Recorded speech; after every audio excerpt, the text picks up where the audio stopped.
हाय। कैसे आप लोग? बढ़िया, जबरदस्त। आज हम लोग बात करेंगे लेक्चर नंबर 2 का। इलेक्ट्रोस्टैटिक्स में हम लोग बात कर रहे थे प्रॉपर्टीज ऑफ चार्ज का, तो उसी प्रॉपर्टीज ऑफ चार्ज को आगे बढ़ाते हैं। इस प्रॉपर्टीज ऑफ चार्ज में आज सबसे पहले बात करेंगे क्वांटाइजेशन ऑफ चार्ज का। ये क्वांटाइजेशन ऑफ चार्ज क्या होता है? क्वांटा का मतलब पहले हम लोग समझते हैं क्या होता है क्वांटा। क्वांटाइजेशन ऑफ चार्ज कहता है minimum possible amounts of any physical quantity which can freely exist in nature is called quanta of that quantity. यानी जैसे चार्ज है तो चार्ज का सबसे मिनिमम वैल्यू क्या हो सकता है, वही हुआ क्वांटा ऑफ चार्ज, और उसी का मल्टीपल होगा। जैसे देखते हैं, जैसे सीढ़ी देखो, जैसे या तो इस स्टेप पर जाएंगे या तो इस स्टेप पे जाएंगे, या तो इस पे या तो इस पे या तो इस पे। कहने का क्या मतलब हुआ, एक एग्जांपल से देखते हैं हम लोग। जैसे मान लेते हैं एक बॉडी ले आइए और एक बॉडी ले आइए, हमको दोनों बॉडी को चार्ज करना है। अब देखो इस बॉडी से इस बॉडी पर इलेक्ट्रॉन का ट्रांसफर कराते हैं, या तो एक इलेक्ट्रॉन का ट्रांसफर होगा, अच्छा आधा इलेक्ट्रॉन का ट्रांसफर होगा? बिल्कुल नहीं। क्यों? क्योंकि चार्ज का सबसे मिनिमम वैल्यू है E, तो उससे तो कम ट्रांसफर होगा नहीं। यानी या तो एक इलेक्ट्रॉन ट्रांसफर होगा, या तो दो इलेक्ट्रॉन का ट्रांसफर होगा, या तो तीन इलेक्ट्रॉन का ट्रांसफर होगा, या तो चार इलेक्ट्रॉन, जैसे तीन इलेक्ट्रॉन का ट्रांसफर होगा तो यहां पर +3 आ जाएगा और यहां पर -3 आ जाएगा। 1 2 3। कहने का मतलब हुआ किसी बॉडी पर अगर चार्ज होगा तो इस पर चार्ज कितना हो सकता है, यानी नंबर ऑफ इलेक्ट्रॉन अगर n ट्रांसफर हुआ तो n ही हो सकता है इस पर, Q = n ही। तो ये Q = n प्लस में आया नहीं, और इस पर जो चार्ज होगा वो क्या हो जाएगा, Q = n ही, लेकिन यहां पर माइनस में आ जाएगा।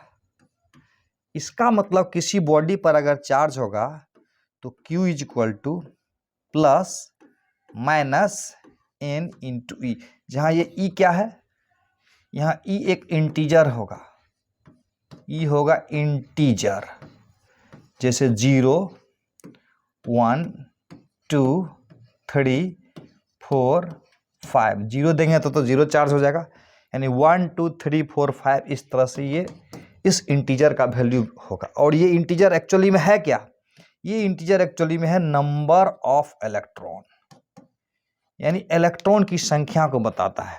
तो क्लियर हो गया, किसी बॉडी पर मिनिमम चार्ज कितना हो सकता है, एक इलेक्ट्रॉन, उसके बाद 2 इलेक्ट्रॉन हो सकता है, उसके बाद और ज़्यादा चार्ज करेंगे तो 3 इलेक्ट्रॉन हो सकता है। निगेटिव में और पॉजिटिव में जितना इधर से इधर ट्रांसफर होगा उतने प्लस होगा, उतने इस पर माइनस होगा। तो इसका मतलब किसी बॉडी पर जब चार्ज होगा या तो 1 इलेक्ट्रॉन के बराबर, या 2 इलेक्ट्रॉन के बराबर, या 3 इलेक्ट्रॉन के बराबर। तो मिनिमम चार्ज जो बॉडी पर होता है ना, उसको बोलते हैं क्वांटा ऑफ चार्ज। क्लियर है बात? यहाँ क्वांटा ऑफ चार्ज क्या है, 1 इलेक्ट्रॉन। तो थोड़ा सा बैक वाला देखते हैं क्या है लिखा हुआ था। तो क्वांटाइजेशन ऑफ चार्ज में क्या लिखा हुआ था, क्वांटा के बारे में बात कर रहे थे। क्वांटा क्या होता है, किसी भी क्वांटिटी का जो minimum possible amount of any physical quantity that can freely exist in nature. ऐसा नहीं कि मिनिमम हो और फ्रीली एग्जिस्ट नहीं करता हो, जैसे आगे दिखाएंगे। तो क्वांटा ऑफ चार्ज को क्या डिसाइड किया गया है, चार्ज ऑफ इलेक्ट्रॉन या प्रोटॉन। यानी किसी बॉडी पर जो मिनिमम चार्ज होगा ना, या तो इलेक्ट्रॉन के बराबर होगा या प्रोटॉन के बराबर, वही प्लस माइनस। तो fundamental unit of charge on body क्या हो जाता है, इतना है। इसका मतलब हुआ किसी बॉडी पर जो मिनिमम चार्ज होगा वो इतना हो जाएगा। Always exist in integral multiple of fundamental charge, यानी यहीं पर लिख देता हूं मैं, Q = +-n × यानी या तो 1 इलेक्ट्रॉन होगा, या तो 2 इलेक्ट्रॉन होगा, या तो 3 इलेक्ट्रॉन होगा, या तो 4 इलेक्ट्रॉन होगा, या तो 5 इलेक्ट्रॉन होगा। कहने का मतलब हुआ 1 इलेक्ट्रॉन और 2 इलेक्ट्रॉन के बीच में कोई सीढ़ी नहीं है यहाँ पर, लेकिन यहाँ पर ये कंटिन्यूस है नहीं, तो कंटिन्यूस वाला नहीं होगा, यानी लगातार यहाँ चढ़ते चलेंगे। यहाँ पर एक के बाद दूसरा आएगा, दूसरा के बाद तीसरा आएगा, तीसरा के बाद चौथा आएगा। यानी या तो एक इलेक्ट्रॉन, या तो दो इलेक्ट्रॉन, या तो तीन, या तो चार, या तो पांच। क्लियर है क्वांटाइजेशन ऑफ चार्ज। बढ़िया से देखो, नेक्स्ट हम लोग देखते हैं। लिखा हुआ है क्वेश्चन, एक छोटा सा क्वेश्चन है, number of electron in 1 coulomb charge on a body. जब तक सवाल नहीं करेंगे ना क्लियर नहीं होगा। कहता है अगर किसी बॉडी पर चार्ज अगर 1 कूलम है तो उसमें इलेक्ट्रॉन की संख्या कितना हो जाएगा, यानी number of electron. n is equal to क्या हो जाएगा, Q बाय E, यहां मैग्नीट्यूड हो जाएगा, पढ़े थे ना, Q is equal to plus minus N, यानी n इज इक्वल टू क्या हो जाएगा, Q बाई। तो क्वेश्चन में कह रहा है कि 1 कूलम चार्ज में कितना इलेक्ट्रॉन होगा, find number of electron in 1 coulomb charge on a body. तो बहुत क्लियर है, यहां हो जाएगा 1 कूलम रख देंगे, 1 कूलम, और E की जगह कितना रख देंगे, 1.6 into 10 to the power minus 19 coulomb. और इसको अगर सॉल्व करेंगे तो सॉल्व करना सीख लेते हैं थोड़ा सा। ये ऊपर जाएगा तो 1/1.6 इंटू 10 टू द पावर 19। ये छोटा छोटा चीज सीखना है। अब देखो एक डेसिमल अगर उसको ऊपर देते हैं तो ये 10/16 हो जाएगा, 10/16। अब देखो एक जीरो इसको दे देते हैं, यहां से उधारी दे देते हैं, तो यहाँ 10 टू द पावर 18 हो जाएगा। अब देखो आसानी से कट जाएगा ये, तो 16 16 6 96 96 हो जाएगा। अब बच गया 4, तो 16 दूना 32, बच गया 8, 16 25 6.25 into 10 to the power 18 electron, यानी 1 कूलम चार्ज पर इतना इलेक्ट्रॉन होगा। नेक्स्ट देखते हैं हम लोग। अब ये मजेदार सवाल है, क्या कहता है, which of the charge is not possible on a body. किसी बॉडी पर क्या इतना एक इलेक्ट्रॉन चार्ज पॉसिबल है, टिक लगाना या क्रॉस करना, ये पॉसिबल है, यस पॉसिबल है। किसी बॉडी पर चार्ज का वैल्यू E/2 पॉसिबल है, बिल्कुल नहीं पॉसिबल है। किसी बॉडी पर इतना चार्ज पॉसिबल है, बिल्कुल नहीं। किसी बॉडी पर इतना चार्ज पॉसिबल है, बिल्कुल। अभी बताए ना, Q is equal to any type होना चाहिए, एन इंटू ई टाइप का होना चाहिए, प्लस माइनस, जहां n इंटीजर है, n मेरा इंटीजर है, यानी 1 2 3 4 5 6 7 8 9 इस तरह से आएगा। ये 1.6 होगा क्या, ये भी नहीं होगा। ये होगा क्या, ये भी नहीं होगा। ये होगा क्या, 3.2 into 10 power minus 20 coulomb. Check करना पड़ेगा, देखते हैं। तो इसमें इस सवाल को बनाते हैं, n इज इक्वल टू क्या होगा, Q बाय E। एक बार वीडियो पॉज करके खुद से ट्राई करना है तो अच्छा रहेगा, एक बार वीडियो को पॉज करना है, खुद से ट्राई करना है। तो n is equal to Q by E, तो Q का मान कितना रख दे, 3.2 into 10 to the power minus 20 coulomb, बहुत बढ़िया। डिवाइडेड बाई E, E का मान कितना रखें, 1.6 into 10 to the power minus 19 coulomb. ये एनसीईआरटी का सवाल है ये वाला, नहीं। तो कितना हो जाएगा वैल्यू, ये वैल्यू हो जाएगा 16 गुना 2, 16 गुना 2 32 हो जाएगा, और 10 टू द पावर माइनस 1, यानी 0.2 इलेक्ट्रॉन। यानी किसी बॉडी पर 0.2 इलेक्ट्रॉन हो सकता है, बिल्कुल नहीं। क्यों, क्योंकि इंटीजर आना था इसको, यानी n का वैल्यू इंटीजर आना था, यहाँ इंटीजर नहीं आया। इसका मतलब किसी बॉडी पर 0.2 इलेक्ट्रॉन संभव नहीं है, यानी इंटीजर आना था। क्लियर है। एक सवाल है एनसीईआरटी का, एक बार खुद से ट्राई करते हैं, खुद से वीडियो को पॉज करके ट्राई करना है।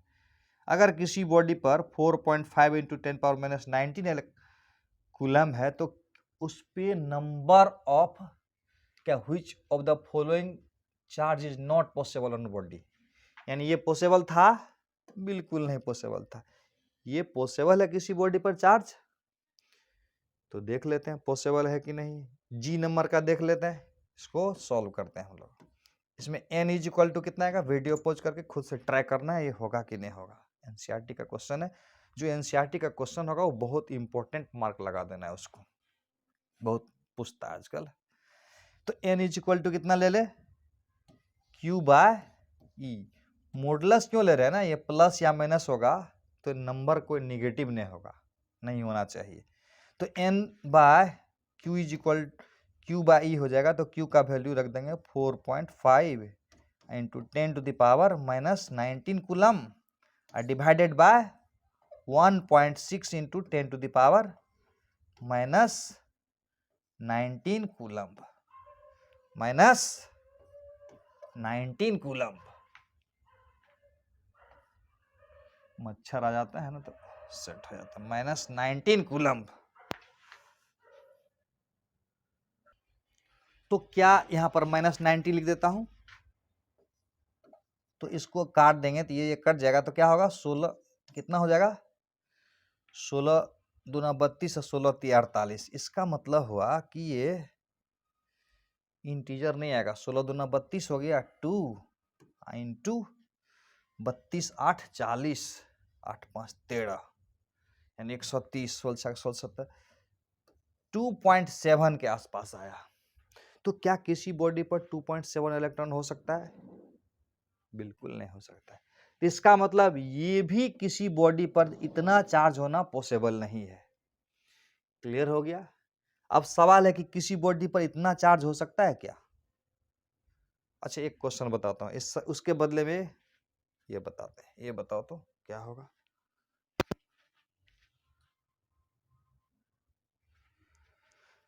खुद से चेक कर लेना होगा कि नहीं होगा, नहीं इसमें नंबर ऑफ इलेक्ट्रॉन निकाल लेना है हमको। अगर नंबर ऑफ इलेक्ट्रॉन इंटीजर आ जाएगा तो वो वाला आंसर यस हो जाएगा। इसे देखो यहाँ ये कैसे हो जाएगा, तो ये हो जाएगा, खुद से ट्राई कर लेना, ये भी हो जाएगा, तो खुद से ट्राई कर लेना है, सीट को जरूर रखना है ना। अब हम लोग बात करेंगे एनसीईआरटी में कुछ क्वांटाइजेशन ऑफ चार्ज के बारे में बात किया है, उसके बारे में देखते हैं। एनसीईआरटी क्वांटाइजेशन ऑफ चार्ज, तो एक बात समझना है, क्वांटाइजेशन ऑफ चार्ज को दो तरह से हम लोग समझ सकते हैं। एक होता है माइक्रोस्कोपिक लेवल,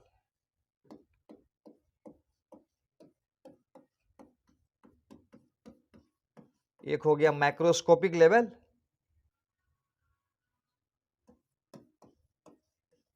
एक हो गया मैक्रो MACRO मैक्रोस्कोपिक।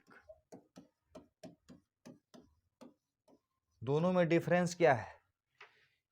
माइक्रोस्कोपिक मतलब माइक्रो मतलब छोटा, नहीं था माइक्रो, माइक्रो करा दो मतलब छोटा करा दो, इसको बोलते हैं छोटा पैमाना। छोटा पैमाना मतलब हम लोग जो नाप करते हैं ना छोटे पैमाने पर, समझाता हूं। और ये है बड़ा पैमाना, बड़ा पैमाना। ये दोनों में क्या अंतर है देखते हैं। तो एनसीईआरटी में जो पॉइंट है ना उसी के बारे में हम लोग डिस्कस कर रहे हैं।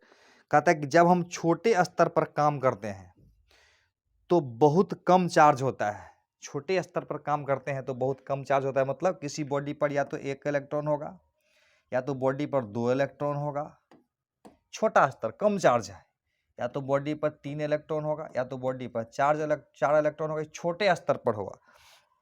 तो कहता है यहाँ चार्ज कंटिन्यूअस नहीं होकर डिस्क्रीट फॉर्म में रहता है, मतलब ऐसा लग रहा है कि एक इलेक्ट्रॉन के बाद लग रहा है कि 2 इलेक्ट्रॉन बॉडी पर चार्ज है 3, ये अलग अलग नजर आ रहा है।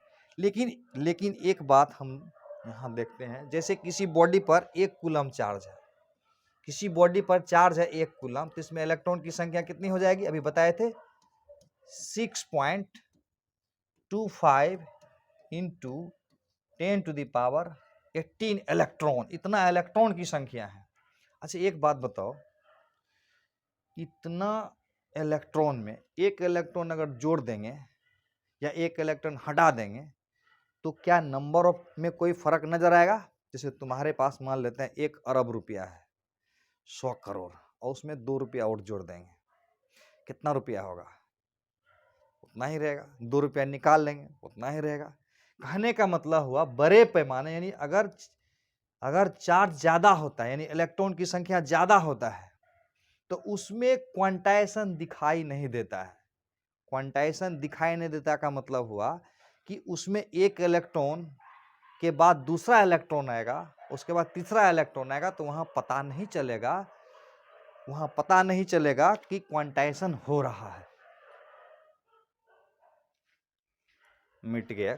शीट को खुद से पढ़ना है, कंसंट्रेट होके। कहने का मतलब हुआ कि जब हम छोटे स्तर पर काम करते हैं, पूरा एकदम लिखा हुआ है, तब बहुत कम चार्ज रहता है, जैसे 1 इलेक्ट्रॉन, 2 इलेक्ट्रॉन, 3 इलेक्ट्रॉन, 5 इलेक्ट्रॉन। यहाँ चार्ज कंटिन्यूअस ना होकर डिस्क्रीट फॉर्म में नजर आता है, लगता है अलग अलग स्तर पर। यहाँ पर हमें चार्ज का कंटिन्यूअस दिखाई देता है, चार्ज का क्वांटाइजेशन दिखाई देता है, यानी 1 इलेक्ट्रॉन है कि 2 इलेक्ट्रॉन है कि 3 इलेक्ट्रॉन दिखाई दे रहा है। लेकिन अगर जब हम बड़े स्तर पर काम करते हैं तो चार्ज बहुत ज्यादा रहता है, जैसे 1 कूलम जिसमें इलेक्ट्रॉन की संख्या 6.25 इंटू 10⁻18 है, तो कहता है जैसे 1 माइक्रोकूलम जिसमें इलेक्ट्रॉन की संख्या 6.25 गुना 10⁻12 हो जाएगा। तो एक इलेक्ट्रॉन घटने या बढ़ने से चार्ज पर कोई फर्क नहीं पड़ेगा, इसमें चार्ज कंटिन्यूअस दिखाई देता है, इसमें क्वांटाइजेशन ऑफ चार्ज का कोई मीनिंग नहीं रह जाता है, इसमें चार्ज कंटिन्यूअस दिखाई देता है, क्वांटाइजेशन नहीं। जैसे डॉटेड लाइन को दूर से देखेंगे तो क्या नजर आएगा, कंटिन्यूअस नजर आएगा। उसी डॉटेड लाइन को नजदीक से देखेंगे तो अलग अलग नजर आएगा। इसको ऐसे समझते हैं, जैसे कार देखे हो, कार रात में दूर से आते हुए रोड पर, जब दूर से कार आती है ना, तो दोनों जो हेडलाइट होता है ना, पता ही नहीं चलता है कि कार है कि मोटरसाइकिल है, लगता है कि एक ही लाइट जल रहा है। वही जब नजदीक आ जाता है तो लगता है अरे ये तो कार है, तो 2 लाइट है इसके अंदर। इसका मतलब हुआ कि दूर से देखते हैं, दूर से मतलब डॉटेड लाइन को दूर से देखते हैं, मतलब बड़े स्तर पर देखते हैं तो वो कंटिन्यूअस नजर आता है, लेकिन नजदीक यानी छोटे स्तर पर देखते हैं, मैक्रो मतलब छोटे स्तर पर, तो वो 2 अलग अलग हेडलाइट नजर आता है। क्लियर है? तो ये था हमारा क्वांटाइजेशन ऑफ चार्ज। अब एक छोटा सा सवाल है, quanta of charge determine by Millikan oil drop experiment. Charge का क्वांटा को मिलिकन ऑयल ड्रॉप एक्सपेरिमेंट में डिटरमिन किया गया था कि 1 इलेक्ट्रॉन के बराबर होता है। लेकिन एक इमेजिन करो, एक छोटा सा सवाल से, अगर ऐसा हो जाए किसी बॉडी पर चार्ज, तो क्या हो जाएगा? अगर किसी बॉडी पर ऐसा चार्ज हो जाए इस तरह से, if in Millikan oil drop experiment charge on drop are found 6 electron, 18 electron, 24 electron, 21 electron, then what will be the quanta of charge? यानी बॉडी पर चार्ज 6 इलेक्ट्रॉन है, 18 इलेक्ट्रॉन है, 24 इलेक्ट्रॉन है, देखा गया 21 इलेक्ट्रॉन है, तो इसमें इतने में क्वांटा ऑफ चार्ज क्या होगा? क्वांटा ऑफ चार्ज मतलब मिनिमम चार्ज कितना होगा उस बॉडी पर, जिससे उस बॉडी पर ये सब चार्ज पॉसिबल है। इसके अलावा कोई पॉसिबल नहीं। मतलब इस जो क्वेश्चन में दिया हुआ है, in Millikan's oil drop experiment charge on drop are found इतना, then what will be the quanta of charge. Quanta of charge का मतलब क्या होता है? सबसे मिनिमम चार्ज। अगर बॉडी पर सबसे मिनिमम चार्ज हम इसमें 6e ले लेते हैं, मान लेते हैं, तो 6e के बाद कितना हो जाएगा? 12 हो जाएगा, 18 हो जाएगा, 24 हो जाएगा। यानी मिनिमम चार्ज अगर बॉडी पर 6 लेते हैं तो 6 हो जाएगा, 12 हो जाएगा, 18 हो जाएगा, 24 हो जाएगा, लेकिन ये 21 नहीं आएगा इस पर। तो इसका मतलब इस बॉडी पर मिनिमम चार्ज 6 नहीं हो सकता है, यानी इससे भी कम चार्ज हो सकता है। देखते हैं कौन। अगर बॉडी पर मिनिमम चार्ज 3 इलेक्ट्रॉन कर दें तो 3 हो सकता है, 6 इलेक्ट्रॉन हो सकता है, 9 electron, 12 electron, 15 electron, 21 electron, 24 electron, ये सब पॉसिबल है। यानी इसी में तो है ना, 6 है, 18 है, 24 है। इसका मतलब हुआ मिनिमम चार्ज उस बॉडी पर, जिस बॉडी पर ये चार्ज है, उसका क्वांटा ऑफ चार्ज 3 इलेक्ट्रॉन होगा। ये क्लियर आ रहा है? मतलब मिनिमम चार्ज बॉडी पर कितना हो सकता है उसको बोलते हैं क्वांटा ऑफ चार्ज। यहाँ क्लियर है? एक बहुत ही प्यारा सा सवाल, यानी इसमें इस 6C को लिख सकते हैं ना 3E इंटू 2, 18 को लिख सकते हैं ना 3E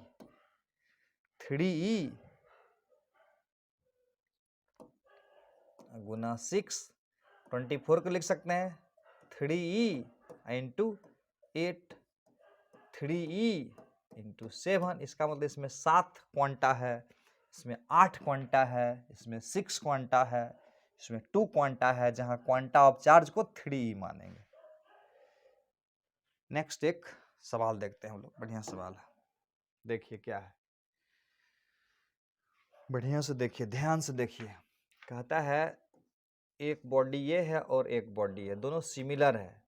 there are two similar body A and B if 100 electron are transfer, यानी इस बॉडी से इस बॉडी में 100 इलेक्ट्रॉन, सिमिलर का मतलब क्या हुआ, इसका मास m0 है तो इसका भी मास m0 है, शुरू में दोनों न्यूट्रल है, तो कहता है इस पर से इस पर अगर 100 इलेक्ट्रॉन का ट्रांसफर हो जाए, कितना का, 100 इलेक्ट्रॉन का ट्रांसफर आ जाए, तो कहता then find charge on A, charge on B, mass difference between A and B.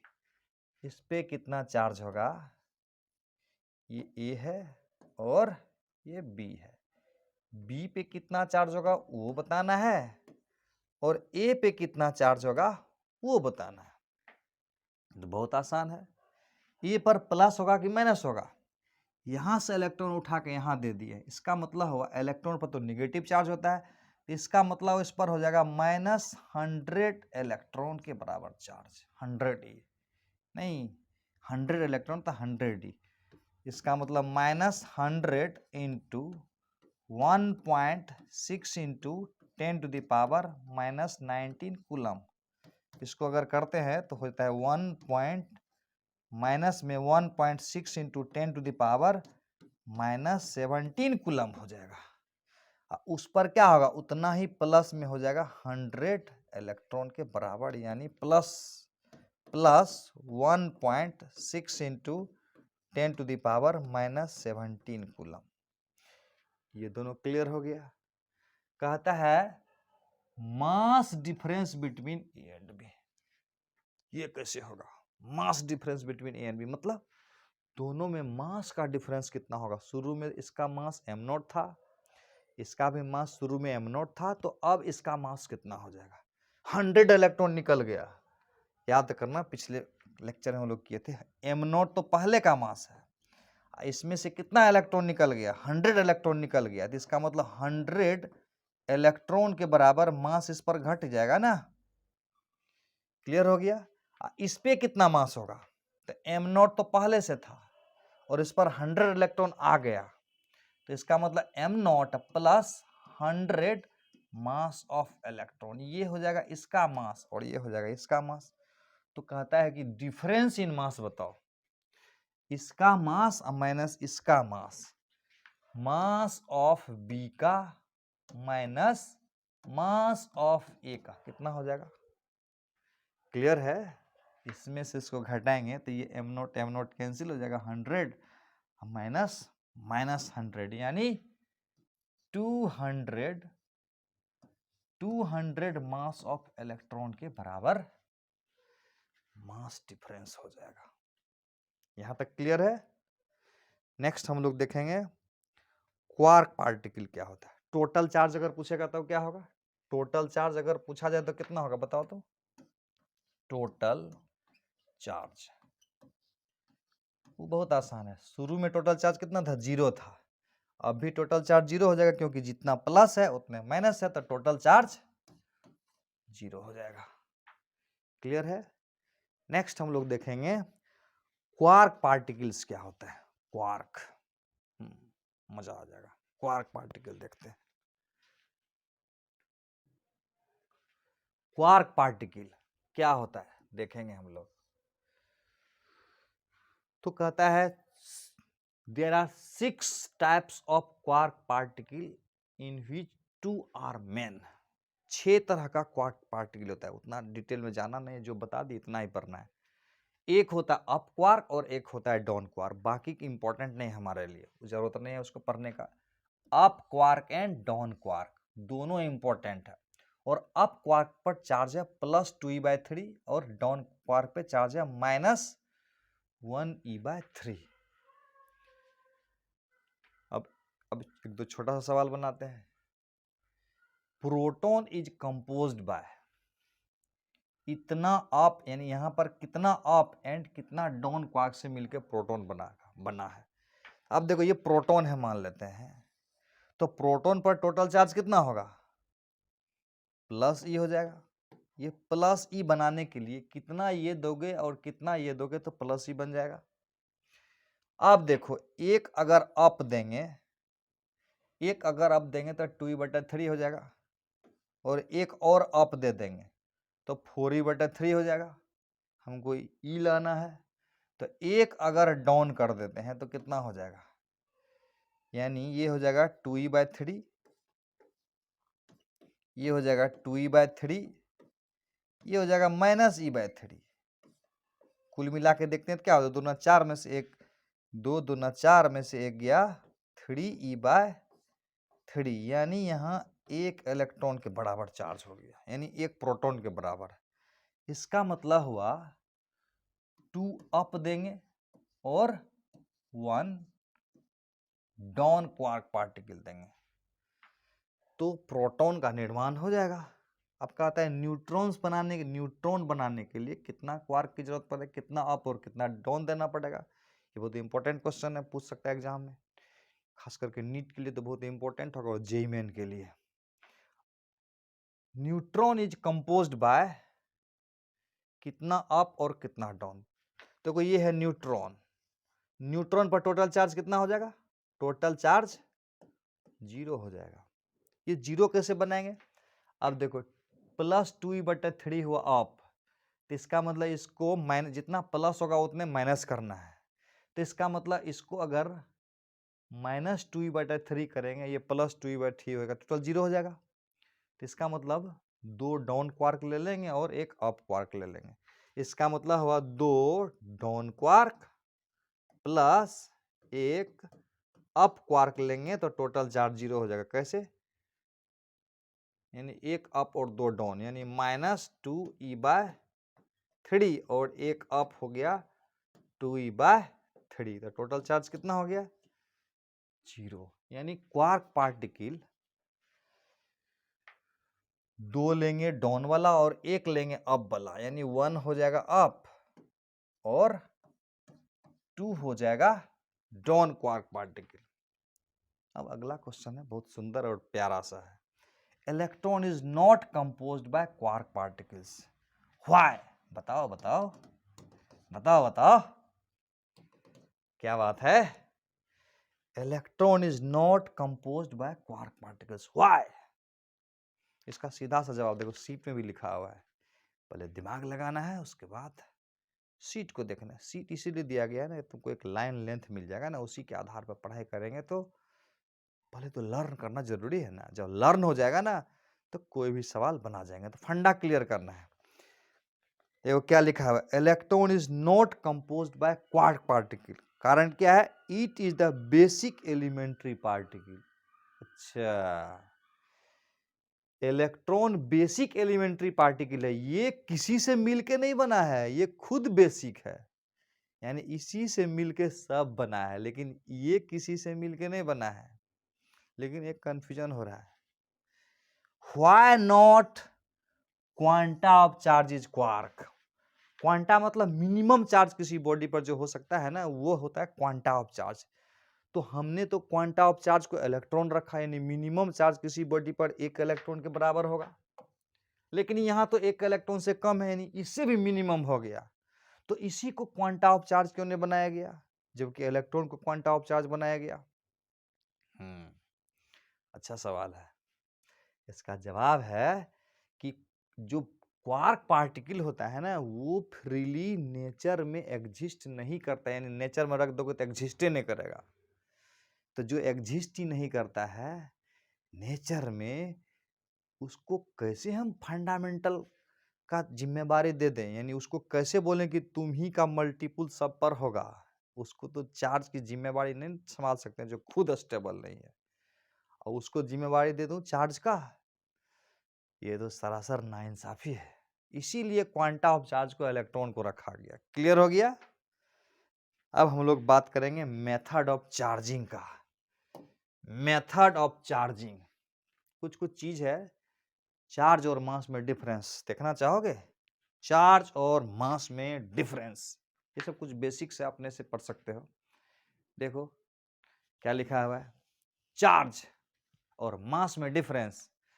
तो electric charge can be positive और नेगेटिव। किसी बॉडी पर जो चार्ज होगा वो पॉजिटिव भी हो सकता है और नेगेटिव भी हो सकता है। लेकिन क्या मास किसी बॉडी पर पॉजिटिव और नेगेटिव दोनों हो सकता है? बिल्कुल नहीं, मास तो सिर्फ पॉजिटिव होता है। इसका मतलब पहला डिफरेंस समझ में आया। चार्ज प्लस भी हो सकता है और माइनस भी हो सकता है, लेकिन मास सिर्फ और सिर्फ प्लस होगा। ओके, पहला क्लियर हो गया। दूसरा है charge is conserved. Charge conserve का मतलब चार्ज नहीं, देखते टोटल चार्ज किसी सिस्टम पर जितना रहता है वही हमेशा रहता है, यानी चार्ज ना तो क्रिएट किया जा सकता है ना तो डिस्ट्रॉय कर सकते हैं। टोटल चार्ज यूनिवर्स का कांस्टेंट रहेगा। लेकिन मास के बारे में आइंस्टीन साहब ने क्या कर दिया, मास can be converted into energy. E बराबर mc स्क्वायर, E बराबर mc स्क्वायर लिखा हुआ है। इसका मतलब मास को एनर्जी में कन्वर्ट कर सकते हैं और एनर्जी से मास में कन्वर्ट कर सकते हैं एनर्जी को। न्यूटन साहब नहीं, आइंस्टीन साहब। क्लियर है? Very good. Charge is quantized. अब देखे थे ना, Q is equal to plus minus n ही था, यानी किसी बॉडी पर या तो एक इलेक्ट्रॉन के बराबर चार्ज होगा या तो दो इलेक्ट्रॉन के बराबर चार्ज होगा। लेकिन किसी बॉडी पर मास देखे हो, या तो इतना होगा या तो इतना होगा, या तो कितना भी मास हो सकता है। The quantisation of mass yet to be stabilised, यानी अभी भी मास का क्वांटा कितना होता है, तुम्हें पीएचडी कर सकते हैं इस पर, यानी अभी किसी को पता नहीं चला है। हो सकता है हो भी नहीं, हो सकता हो तो किसी को आइडिया नहीं इसके बारे में। इसका मतलब हुआ quantisation of mass yet to be established, यानी अभी भी इसको एस्टेब्लिश करना बाकी है। अब देखो चौथा नंबर में, charge is relativistically invariant, Q rest और क्यू मोशन। इसका मतलब हुआ कि ये चार्ज है 5 कूलम, अब इसको रेस्ट में रखोगे तो भी इसका वैल्यू 5 कूलम वाला इफेक्ट देगा, और इसको मोशन में ले जाओगे तो भी इसका वैल्यू 5 कूलम भी होगा। लेकिन मास के बारे में ऐसा बात सबको पता है, m is equal to m not 1 minus v square by c square. यानी मास अगर मूव करने लगता है ना, तो देख रहे हो मास का वैल्यू बढ़ जाता है। ये है रेस्ट मास, m नॉट क्या है, रेस्ट मास। जब मास रुका रहेगा तो m नॉट वैल्यू है, और जब मास मोशन में आएगा तो m वैल्यू है। इसका अर्थ हुआ, इसको भी इसी ने दिया है, आइंस्टीन साहब ने, मूविंग रिलेटिविस्टिक थ्योरी बोलते हैं, रिलेटिविटी थ्योरी। मास अगर मूव करने लगता है तो मास का वैल्यू बढ़ जाता है, वेरी कर जाता है इस तरह से। उतना दिमाग नहीं लगाना, खाली याद रखना है कि मास जो है ना रिलेटिविस्टिकली वेरिएंट है, यानी मास को अगर मोशन कराएंगे तो मास का वैल्यू चेंज हो जाएगा। ओके, अब देखो दो लिखा हुआ है, फोर्स बिटवीन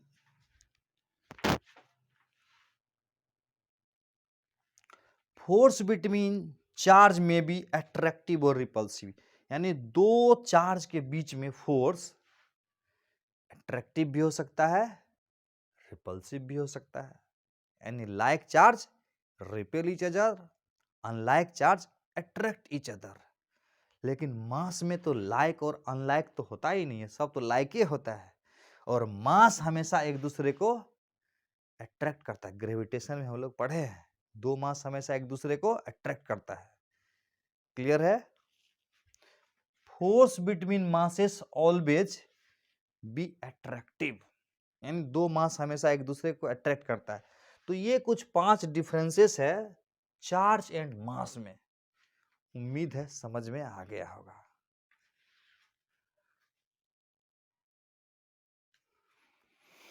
अब हम लोग बात करेंगे मेथड ऑफ चार्जिंग का। किसी बॉडी को चार्ज कैसे किया जाएगा इसके बारे में बात करेंगे हम लोग। लिखा हुआ 600 BC, 600 बिफोर सेंचुरी, मतलब सेंचुरी की जब शुरुआत नहीं हुई थी ना, उससे भी 600 साल पहले। अभी 2022 चल रहा है और 2022 से भी 600 साल पहले तब की बात है। बोलता है कि अंबर रब्ड विथ ऊल या silk cloth attract light object, यानी अगर अंबर को सिल्क या क्लॉथ से रगड़ा गया तो देखा गया कि छोटे छोटे पार्टिकल को अट्रैक्ट कर रहा है। ये अंबर क्या होता है?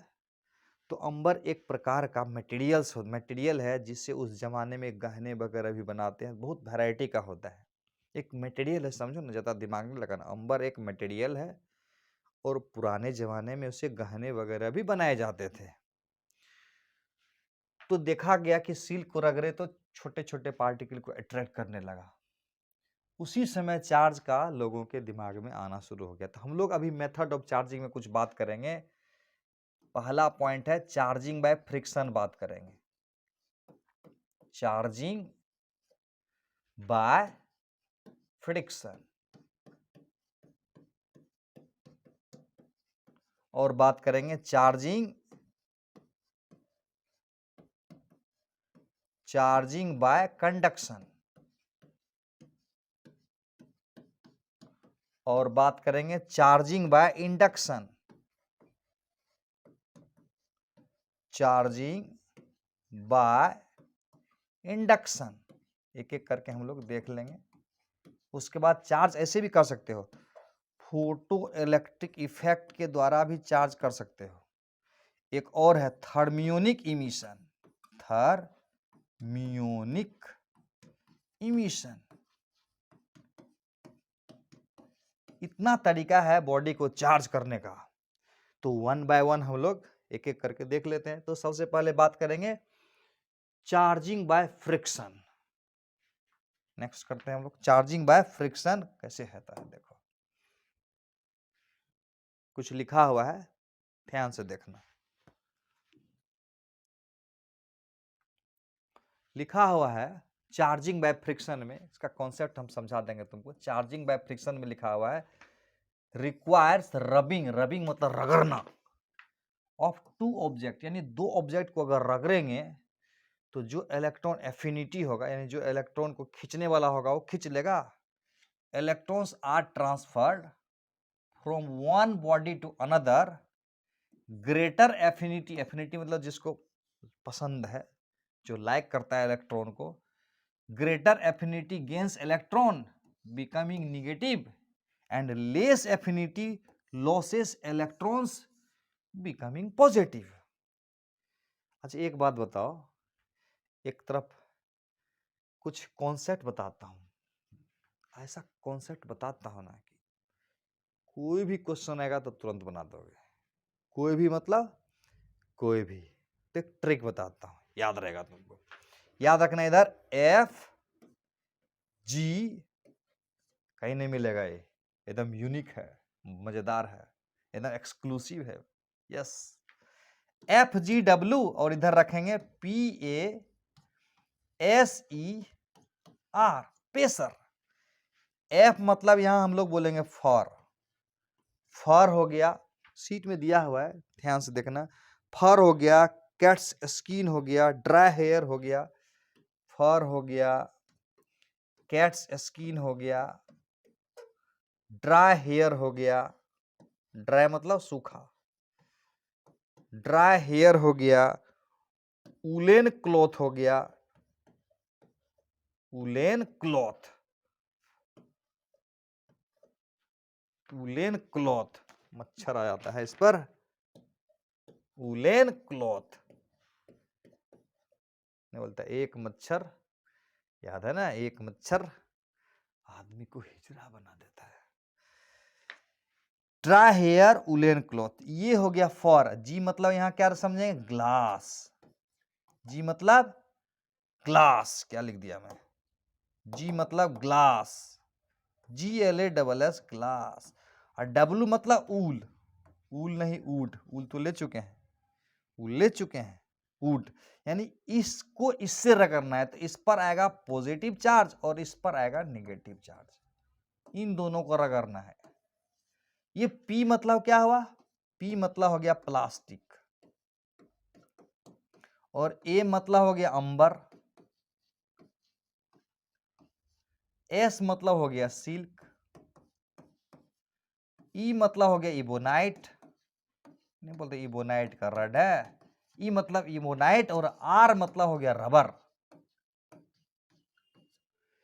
तो कहता है कि इधर वाले से इधर वाले को अगर रगड़ेंगे तो इधर वाला हो जाएगा पॉजिटिव और इधर वाला हो जाएगा निगेटिव। कुछ एग्जाम्पल से देखते हैं हम लोग, मजा आएगा। एग्जाम्पल देखते हैं, छोटा छोटा एग्जाम्पल से। जैसे देखो, चार्जिंग बाय फ्रिक्शन क्लियर हो गया, total charge on bodies remain same, conservation of charge, यानी एक बॉडी पर जितना प्लस होगा दूसरे पर उतना ही माइनस होगा। नेक्स्ट हम लोग देखते हैं, ये देखो क्या लिखा हुआ है, ये है सिल्क और ये है ग्लास। सिल्क से ग्लास को रगड़ा गया तो किस पर कौन सा चार्ज होगा, देखो फटाफट याद रखना, FGWPASER, इसको याद रखना है ना। एकदम ऐसा टूल है ना कि फटाफट बना देगा। देखो ये हो गया सिल्क, हो गया इस तरफ निगेटिव, सिल्क हो गया इस तरफ निगेटिव चार्ज, और ग्लास यहां आया, ग्लास यहां हो गया पॉजिटिव, यानी इसका मतलब हुआ ग्लास पर पॉजिटिव आएगा और सिल्क पर निगेटिव, यानी इस पर आ जाएगा निगेटिव और इस पर आ जाएगा पॉजिटिव। क्लियर है, पूरा क्लियर है सर। नेक्स्ट हम लोग देखते हैं चार्जिंग बाय फ्रिक्शन में अगला एग्जांपल है, ये देखो, ये देखो रबर रड को फर से रगड़ा गया, रबर, फिर से समझाता हूं मैं, FGWPASER,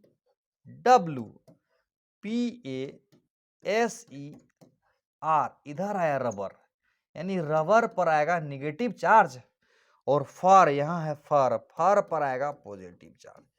फर देख रहे हो, ये है फर, फर, फर से रगड़ा गया किसको, फर से रगड़ा गया रबर को, ये रबर है, इसको रगड़ा गया फर से, तो रबर पर आ जाएगा निगेटिव चार्ज और फर पर आ जाएगा पॉजिटिव चार्ज। गजब का ट्रिक दे दिया हूं, कोई भी सवाल बन जाएगा तुमसे, है ना। नेक्स्ट देखते हैं हम लोग, एक छोटा सा सवाल है, इसको थोड़ा सा बीच बीच में देख लेना चाहिए, सवाल सवाल क्लियर कर देगा, कहता है होमवर्क में लिखा हुआ, फिर भी देख लेता हूँ। If a glass rod is rubbed with silk it acquires a positive charge because, यानी ग्लास रड को सिल्क से रगड़ा गया, ग्लास रड को सिल्क से रगड़ा गया, तो कहता है कि पॉजिटिव चार्ज एक्वायर करेगा, कौन कौन एक्वायर करेगा पॉजिटिव चार्ज, ग्लास की सिल्क, FGW, यानी ये ग्लास पर हो जाएगा पॉजिटिव चार्ज नहीं, और सिल्क पर हो जाएगा निगेटिव चार्ज, पेसर S राइट साइड आ जाएगा, फर FGW, G आ गया लेफ्ट साइड, यानी प्लस वाला, याद है FGWPASER, यानी निगेटिव आ जाएगा सिल्क पर और पॉजिटिव आ जाएगा ग्लास पर, पॉजिटिव आ जाएगा ग्लास पर, पॉजिटिव आ जाएगा ग्लास पर। तो क्वेश्चन में है क्या वजह है इट एक्वायर से पॉजिटिव चार्ज, यानी इसका पॉजिटिव चार्ज एक्वायर होने का क्या कारण है, किस वजह से ये पॉजिटिव चार्ज एक्वायर किया। तो पहला बोल रहे कि प्रोटॉन उस पर ऐड कर दिए, हमको पता है कि प्रोटॉन किसी बॉडी पर ऐड नहीं होता है, किसी बॉडी पर चार्ज होने के कारण क्या होता है, इलेक्ट्रॉन की अधिकता या इलेक्ट्रॉन की deficiency. Protons are removed from it, proton को तो रिमूव नहीं करते हैं हम लोग, electrons are added to it, electrons सब ऐड कर देंगे तो क्या होगा, तो कर सकते हैं इलेक्ट्रॉन्स, इलेक्ट्रॉन्स ही फंडामेंटल चार्ज है ना, तो इलेक्ट्रॉन्स ऐड करेंगे तो निगेटिव हो जाएगा, यानी ये नहीं होगा, ये नहीं होगा, ये नहीं होगा, तो चौथा को चेक करने का जरूरत है क्या, अगर सही है एक तो बिल्कुल जरूरत नहीं, फिर भी चेक कर लेते हैं। Electrons are remove from it, पता है ना कि इससे इलेक्ट्रॉन अगर इस पर चला जाएगा तो ये निगेटिव हो जाएगा और ये पॉजिटिव हो जाएगा। बहुत बढ़िया से समझ में आ गया होगा। तो इस तरह से हम लोग नेक्स्ट क्वेश्चन हम लोग देखते हैं। कुछ और है चार्जिंग बाय फ्रिक्शन, कुछ एग्जांपल्स यहाँ दे दिया गया है, उसको जरा सा ध्यान से देखिए। तो देखिए ध्यान से देखिए इसको, पॉजिटिव चार्ज और नेगेटिव चार्ज, इस जगह लिखा हुआ है glass rod for wooden cloth dry हो गया, यानी FGW हो गया लेफ्ट साइड, राइट साइड क्या हो गया पेसर, PASER, सब इसमें आ जाएगा।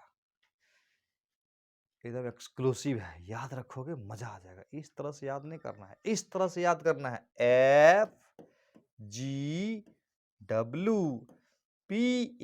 FGWPASER, पेसर, plastic, amber, silk, ebonite, rubber, fur, glass, wood. इस पर आ जाएगा पॉजिटिव, इस पर आ जाएगा निगेटिव। इस प्रकार से बॉडी को हम फ्रिक्शन के द्वारा चार्ज कर सकते हैं। क्लियर है? Next, charging by conduction. ये बड़ा मजेदार टॉपिक आ गया, charging by conduction. Charging by conduction बहुत आसान है। जैसे देखो इसका मान लेते हैं, एक बॉडी को ले लिया मैं ये और इसको स्टैंड में लगा देता हूं। अब हम एक बॉडी को ला रहे हैं बगल से और इस पर मान लेते हैं पॉजिटिव चार्ज है।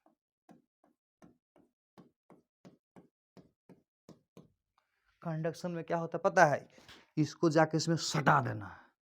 जब इसको सटा देंगे तो प्लस प्लस, ये प्लस प्लस को धकेलेगा, तो धकेलेगा तो और जाने का जगह अगर मिल जाए, जैसे एक बॉडी यहाँ था, उसको अब क्या करते हैं, दोनों को टच करा देते हैं, टच, इस तरह से टच करा देंगे। जब बॉडी को टच करा देंगे तो ये वाला प्लस इसको धकेल के इस पर पहुंचा देगा और ये भी हो जाएगा प्लस चार्ज। नजदीक में तो रहेगा नहीं, सब इधर भाग आएगा, नजदीक में नहीं रहेगा, दूर, क्योंकि प्लस प्लस एक दूसरे को रिपेल करता है। तो इस तरह से फोटो बनाना है। फोटो ठीक से बनाते हैं, देखो फोटो ठीक से बनाते हैं। क्या होगा, ये वाला प्लस इस पर जाएगा तो इधर भागेगा सब प्लस, इधर, यहां नहीं रहेगा, क्योंकि प्लस प्लस को धकेल देगा, नजदीक तो रहने नहीं देगा ना। अब क्या करते हैं ना, इसको हटा लो। जब इसको हटा लोगे, इसको हटा लो, अब लेके चले जाओ, जहां से लाया था वहीं रख दो। तो अब ये बॉडी हो गया। अब ये बॉडी पर जो चार्ज होगा ना, अब ये सब प्लस एक दूसरे को धकेल के सब मैक्सिमम दूरी पर पहुंचा देगा। याद रखना, किसी कंडक्टर पर चार्ज देंगे तो सारा का सारा चार्ज उसके सरफेस पे चला जाएगा। कैसे? मान लेते एक क्लासरूम है और क्लासरूम में ढेर सारा स्टूडेंट है और इमेजिन करो कि सबके बॉडी पर पॉजिटिव चार्ज है। इमेजिन करो किसी पर निगेटिव भी आ जाएगा? नहीं, मान लेते हैं सबके बॉडी पर निगेटिव चार्ज है या पॉजिटिव चार्ज है सबके बॉडी पर, बेंच, कुर्सी, टेबल जितना भी है ना इस रूम में, सब पर पॉजिटिव चार्ज है। तो क्या होगा, सब एक दूसरे को धकेलेगा, धकेलेगा तो क्या होगा, सब भागेगा, भागेगा तो कहाँ जाके रुकेगा, सब जाके सरफेस पे जाके चिपक जाएगा। इस तरह से कहने का मतलब पॉजिटिव पॉजिटिव को रिपेल करेगा, तो जितना मैक्सिमम दूरी होगा उतना मैक्सिमम दूरी पर जाके वो रुकेगा। तो कंडक्टर पर अगर चार्ज देंगे तो चार्ज को धकेलता है, तो क्या होगा, ये वाला चार्ज इसको धकेलेगा तो मैक्सिमम डिस्टेंस पर चला जाएगा। बॉडी से बाहर मत कर देना, बॉडी में ही रहेगा।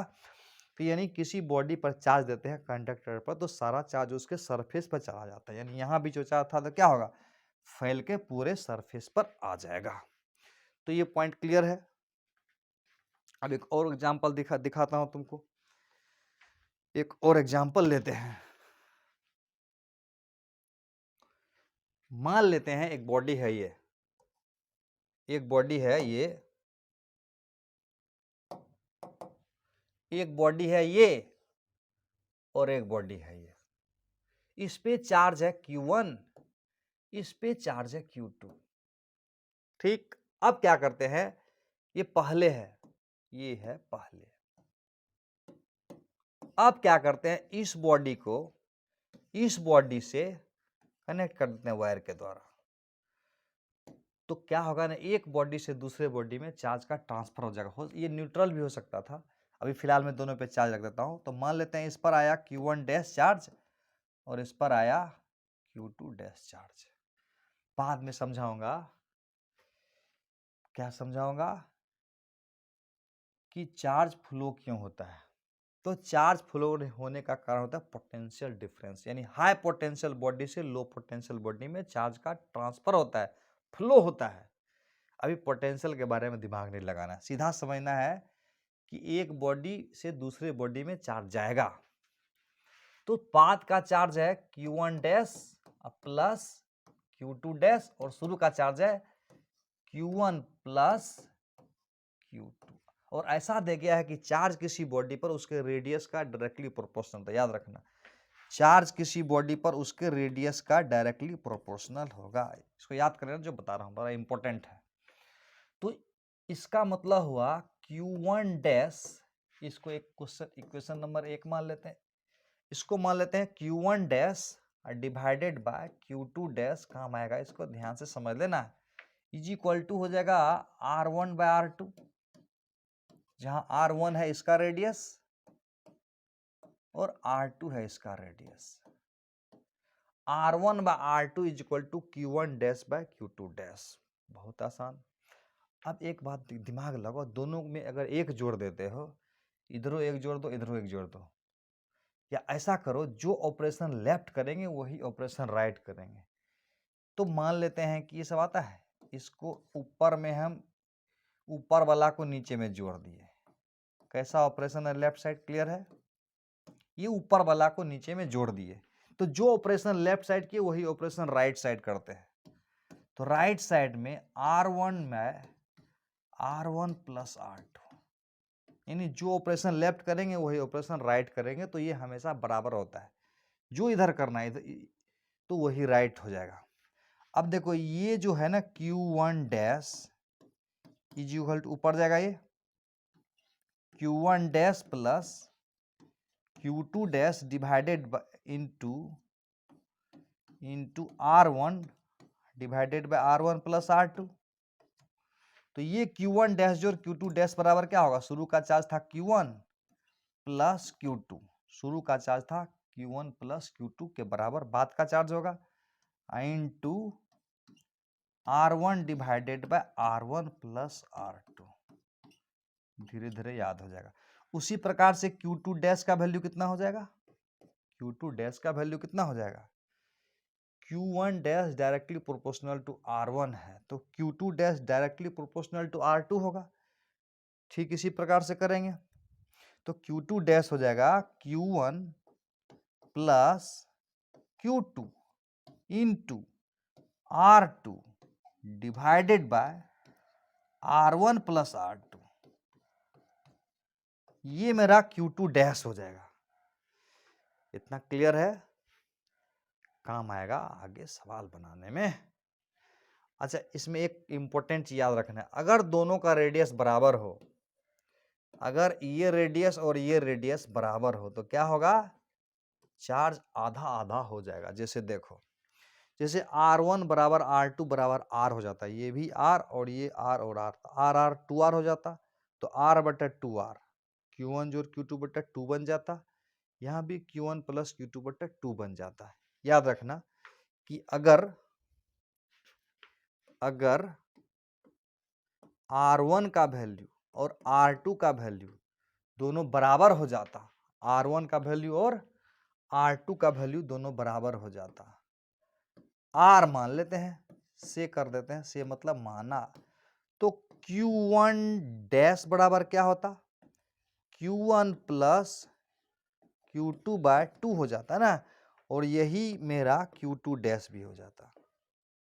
तो याद रखना कि जब दोनों का रेडियस बराबर होगा तो चार्ज आधा आधा हो जाएगा। बिना सवाल का तो मजा नहीं आएगा, तो पहले एक सवाल करते हैं, बहुत सुंदर सा प्यारा सा, देखते हैं क्वेश्चन। इस खूबसूरत प्यारा सा सवाल को देखिए आप लोग, क्या कह रहा है क्वेश्चन में, ध्यान से देखिए क्या कह रहा है। There are two spherical shells of radius A and B of radius 2 centimetre and 4 centimetre. एक सेल ये है और एक सेल ये है, इसका रेडियस है 2 सेंटीमीटर, इसका रेडियस है 2 सेंटीमीटर और इसका रेडियस है R2 4 सेंटीमीटर। अब क्या कर रहा है, इस पे दिया गया है 40 कूलम और उस पर 10 कूलम, यानी इस पर जो चार्ज है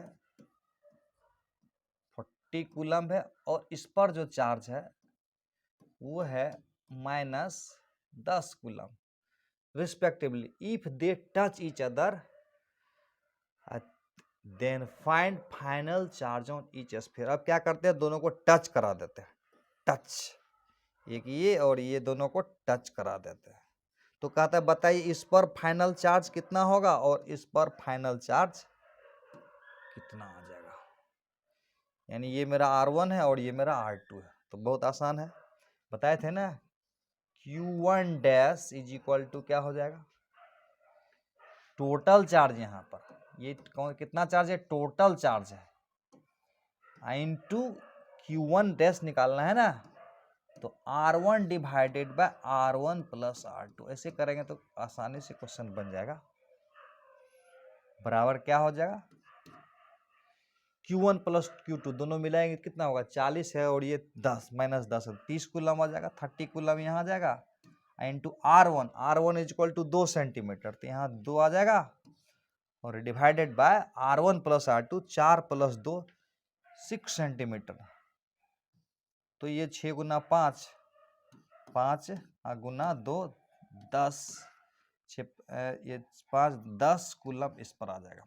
उसी प्रकार से Q2 डैश कितना हो जाएगा, Q2 डैश कितना हो जाएगा, Q2 dash is equal to हो जाएगा Q1 प्लस Q2 बराबर 30 इंटू R2 लिखेंगे, यहाँ पर 4 सेंटीमीटर, यहाँ पर 4 है, नीचे में दोनों को जोड़ के लिखेंगे 6, 6 गुना 5, 5 चौका 20।